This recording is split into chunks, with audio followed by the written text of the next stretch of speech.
Vérissure, le numéro 1 des alarmes en France. Rendez-vous sur vérissure.fr pour votre demande de devis gratuit. Vérissure présente.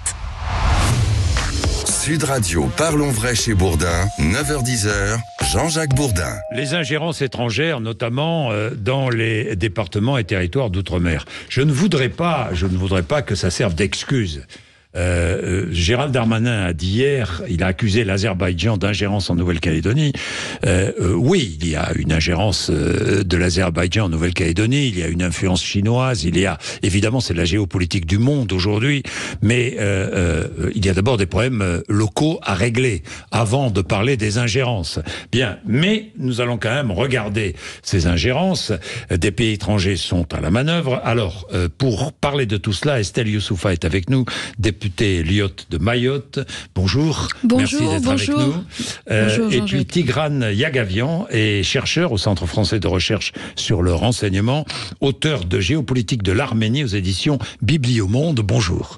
Merci à tous les deux. Oui, je le disais, les ingérences étrangères, ce n'est pas nouveau. Vous connaissez cela aux Comores, avec l'ingérence des... aux Comores. À Mayotte, avec l'ingérence comorienne. Vous connaissez cela? Effectivement, c'est la question de l'ingérence n'est pas nouvelle. Pour Mayotte, oui. On subit l'ingérence et la déstabilisation des Comores et on en parle régulièrement sur Sud Radio grâce à vous. Je sais, oui. Mais effectivement, l'ingérence, elle tue. Oui. Et c'est ce qu'on voit en Nouvelle-Calédonie, mais aussi à Mayotte. C'est une déstabilisation qui fait que la France compte ses morts et je pense qu'on n'en prend pas conscience. Est-ce que la situation Mayotte et la situation de Nouvelle-Calédonie, est-ce que ces deux situations sont comparables? Je ne suis pas certain. Ça participe peut-être à une déstabilisation du territoire, mais est-ce que ça tue directement en Nouvelle-Calédonie? Je ne sais pas. Alors je pense que pour ma part, je considère que l'ingérence que l'on observe en Nouvelle-Calédonie comme à Mayotte, ce sont à chaque fois la Russie, la Chine et l'Azerbaïdjan qui soutiennent et qui appuient des mouvements c'est vrai, de Mayotte violence. Aussi. Oui, absolument. Le groupe de Bakou de l'Azerbaïdjan s'est emparé de la question de Mayotte. La diplomatie russe, la diplomatie chinoise appuient les revendications comoriennes. Et moi, j'ai expliqué en commission des Affaires étrangères avant-hier au ministre des Affaires étrangères que lorsque les Comores exportent leur cas de choléra à Mayotte, on peut penser que c'est l'utilisation de l'arme biologique. Ça paraît grave, mais c'est la réalité. C'est volontaire. Mais écoutez, nous, on continue à recevoir encore des malades du choléra dans un désert médical en sachant pertinemment que ça va faire exploser l'épidémie à Mayotte. Donc, de laisser faire ce que laisse faire notre gouvernement, c'est très grave. Parce que ça tue, oui, c'est un mort, une fillette qui est décédée à Mayotte du choléra, mais c'est la violence qui est importée à Mayotte, qu'on connaît, c'est des assassinats, des agressions. Donc, on ne peut pas penser... Je sais que l'ingérence, ça paraît quelque chose de très abstrait. Je sais que ça paraît un concept très éloigné, mais en fait, c'est tangible.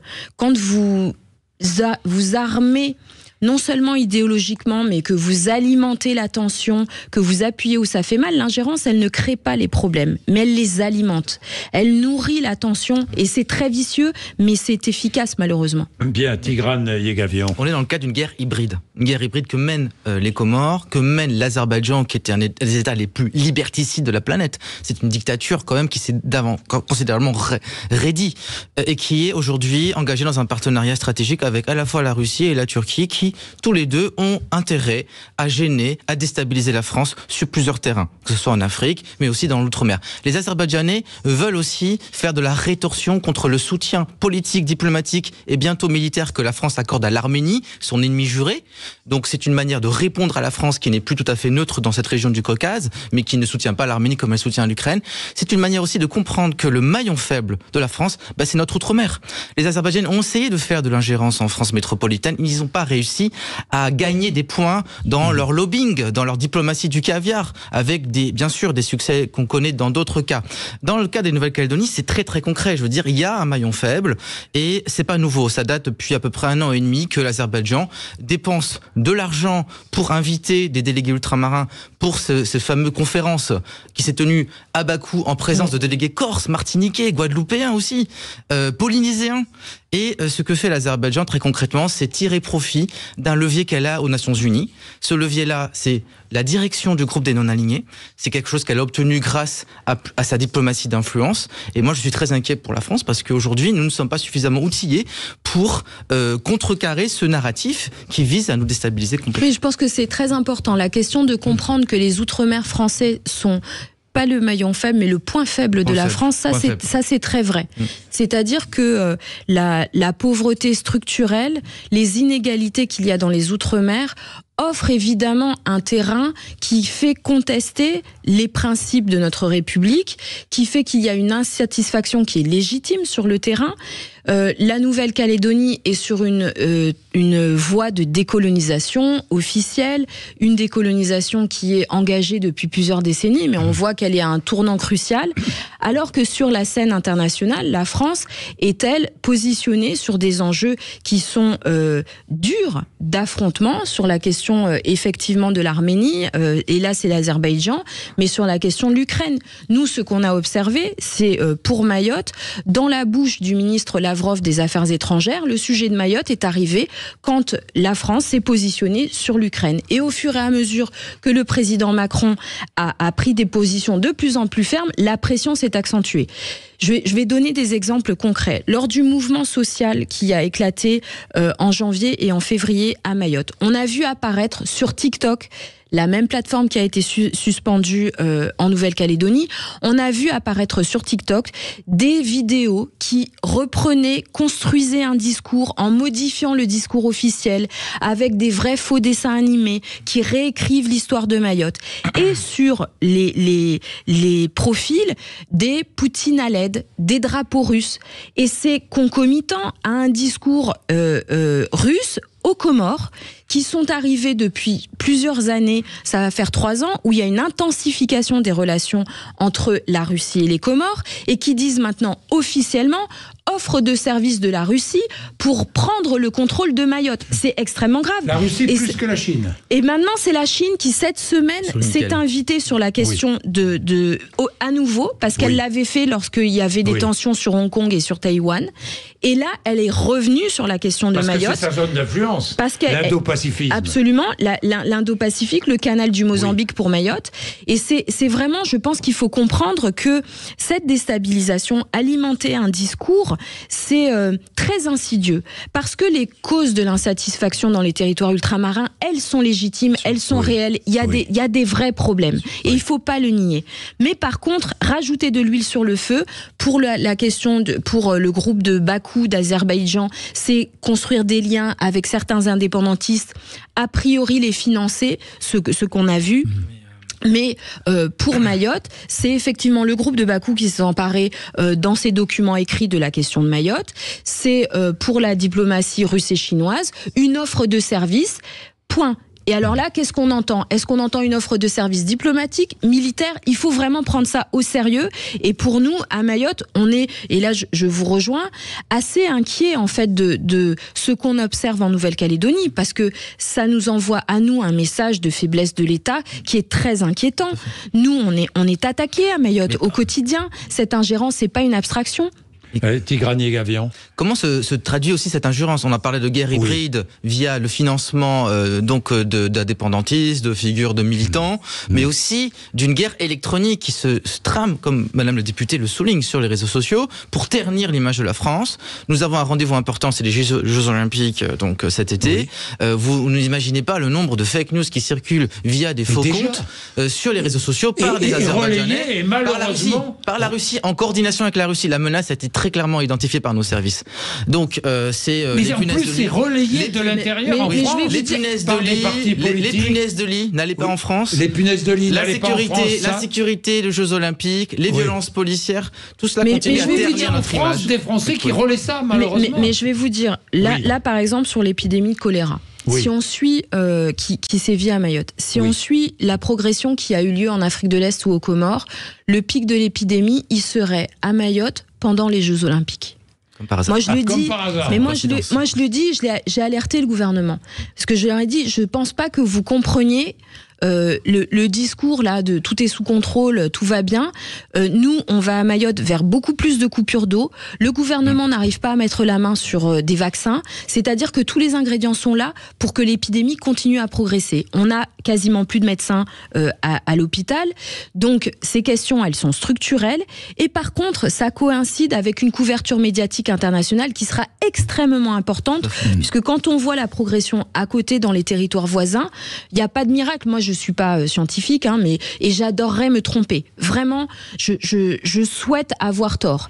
Mais compte tenu de ce qui est pris comme mesure, c'est-à-dire pas grand-chose, et de ce qui s'est passé à côté, nous, on a des dizaines de milliers de personnes qui vivent dans des bidonvilles, dans des conditions absolument indignes. On aura de plus en plus de coupures d'eau parce qu'on est en saison sèche.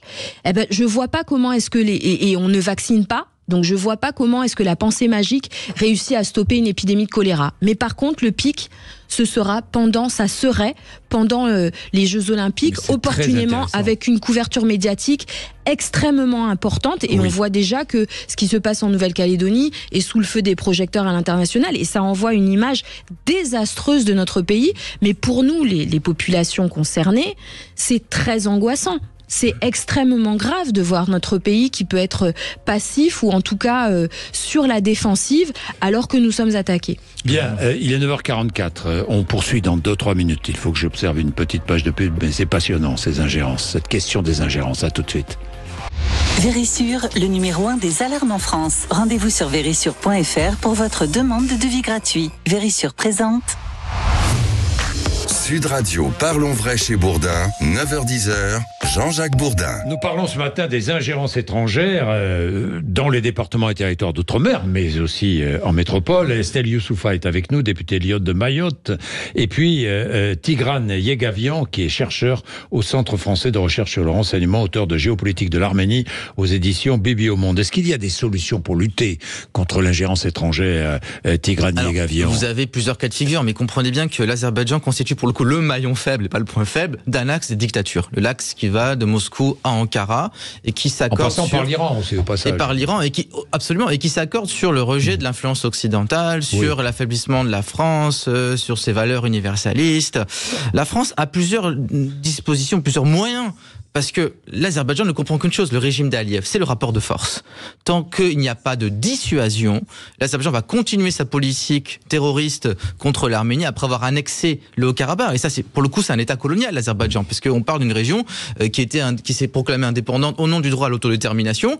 Et l'Azerbaïdjan n'a jamais reconnu ce droit et a écrasé une population, a massacré une population. Donc, je crois qu'il y a une antinomie totale d'accepter le soutien d'une dictature liberticide au nom des valeurs prétendues de décolonisation. Donc oui, je crois qu'il y a plusieurs solutions. La première, c'est le gel des avoirs des Aliyev, parce qu'ils ont des avoirs conséquents en Europe. C'est le boycott ou la menace du boycott de la COP29 qui va se dérouler à Bakou, avec le soutien des alliés de l'Azerbaïdjan, notamment le Royaume-Uni. Donc il faut faire une pression au niveau européen pour que nous n'y allions pas. Et aussi dénoncer les risques, la politique anti-écologique de l'Azerbaïdjan, qui est un État extrêmement pollueur. Donc je pense qu'il y a vraiment une farce, il y a une grande tartufferie à ce sujet. Réclamer aussi une enquête parlementaire sur cette ingérence qui s'inscrit dans un cadre beaucoup plus profond qui est la diplomatie du caviar. D'ailleurs, enquête parlementaire sur les ingérences, il y a eu. Il y a une loi sur l'ingérence qu'on vient de voter, mais je pense que ce que vous venez d'expliquer est extrêmement important. Il faut sortir de cette logique d'impuissance. Moi, je ne comprends pas que notre pays, un géant diplomatique, soit réduit et affaibli par des nains. Au président de la République cet après-midi, effectivement, les élus mahorais, nous avons une réunion avec le président Macron sur la loi Mayotte et l'abrogation du loi du sol. Évidemment qu'il va falloir mettre sur la table la relation complètement malsaine entre la France et les Comores. Le président Azali, par exemple, est à nouveau invité il sera invité pour les événements marquant l'anniversaire du débarquement de Normandie. On lui déroule systématiquement le tapis rouge. Nous sommes reçus vendredi. Lundi, le président appelait le président Azali pour le tenir au courant de ce qui va être débattu sur la loi Mayotte. Il y a une relation entre Paris et Moroni qui est totalement malsaine. Évidemment que nous demandons des sanctions contre les Comores qui déstabilisent et s'ingèrent à Mayotte. On demande la saisie des biens du gouvernement comorien qui organise le trafic humain et la déstabilisation de Mayotte. Et là, quand on voit l'attaque biologique avec la dispersion du choléra à Mayotte par des ressortissants comoriens qui sont envoyés volontairement par... y a la presse comorienne qui vient d'expliquer dans Al-Watan cette semaine une enquête en démontrant que le trafic humain est bien organisé par le gouvernement comorien. Il faut prendre des mesures. Moi, je ne comprends pas cette logique qui préside à dire les bras ballants, on regarde et puis on se dit non mais vous comprenez, on peut pas. Moi, je partage votre analyse. Les dictatures, elles ne comprennent que le rapport de force et on peut pas avoir ce deux poids deux mesures quand on observe le président à tenir un discours extrêmement ferme par rapport au président Poutine et d'une passivité totale quand il s'agit de l'Azerbaïdjan ou des Comores. Quand la France continue à verser 150 millions d'euros d'aide au développement aux Comores sur un deal de lutte contre l'immigration clandestine. Et on est en train, finalement, la réalité, c'est que notre pays ne protège pas sa frontière à Mayotte, laisse entrer, et que on fait du chiffre avec les reconduites à la frontière. En réalité, on est dans la libre circulation. On a capitulé sur la frontière, mais nous, on est des ressortissants français. On peut pas laisser faire. Alors, très vite, Estelle Youssouffa, qu'allez-vous demander au président de la République cet après-midi ? Cet après-midi, nous avons la question de la convergence sociale, nous avons la question de la protection de notre frontière, nous avons la question de l'aéroport, de la desserte aérienne de Mayotte, parce que le gouvernement a enterré la piste longue en nous disant la petite terre s'enfonce très vite, il y a un risque de tsunami et de submersion, et vous n'aurez plus d'aéroport à partir de 2035. Donc autant vous dire qu'on a besoin d'un signal fort pour Mayotte, on a besoin que le gouvernement nous dise on va changer de politique vis-à-vis des Comores, on comprend le risque. Que demandez-vous au gouvernement ? Ah mais nous des sanctions contre les Comores, sanctions, arrêter de financer cet État parasite, arrêter de laisser faire. C'est pas possible quand on est là avec une escalade et un gouvernement comorien qui va demander officiellement l'aide des Comores, de la Chine et de l'Azerbaïdjan qui sont des ennemis déclarés de la France. Faut quand même prendre des mesures à hauteur. Un mot sur les ennemis de l'intérieur. Enfin, les ennemis, oui. Les compétiteurs. Pardon, mais ces ingérences sont relayées en France politiquement. Oui, moi je pense qu'il faut le dire. Est-ce que vous considérez qu'LFI, par exemple, quand on voit Jean-Luc Mélenchon aux côtés du Premier ministre sénégalais qui demande le départ des troupes françaises du Sénégal, mais je pense qu'il faut comprendre le jeu extrêmement trouble que joue LFI par rapport à ces ingérences étrangères. C'est quand même le porte-voix dans l'hémicycle du discours anticolonial, et pourtant il y a un vrai sujet, c'est pas de dire qu'il n'y a pas de sujet d'inégalité dans les Outre-mer, mais qui porte un discours anticolonial qui est en fait le discours de la Russie et de la Chine. Et moi je l'ai déjà dit, je l'ai dit aux collègues dans l'hémicycle, ce sont les idiots utiles de l'ingérence étrangère en France.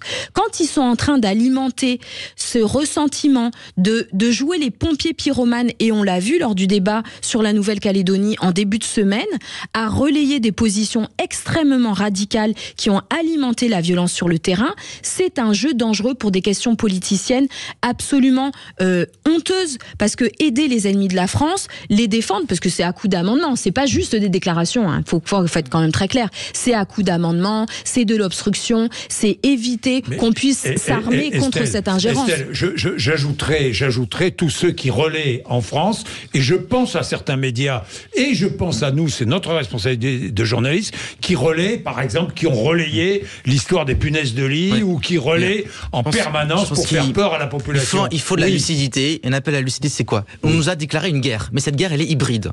L'Azerbaïdjan utilise l'arme du pétrole, l'arme du gaz. Il n'y a pas que l'Azerbaïdjan, notamment pour faire du chantage auprès de nos partenaires européens, alors que la France n'est pas du tout dépendante de ces importations de gaz et de pétrole. C'est 4% à peu près de la moyenne européenne.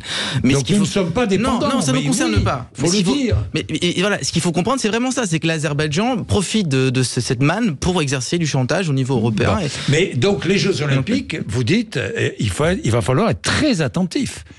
Et surtout responsable. Faire preuve de dissuasion. Dissuader l'adversaire qui nous a déclaré une guerre hybride, auquel nous ne sommes malheureusement pas assez bien préparés. La guerre hybride, c'est effectivement instrumentaliser les flux migratoires comme on le voit, et en fait c'est asymétrique.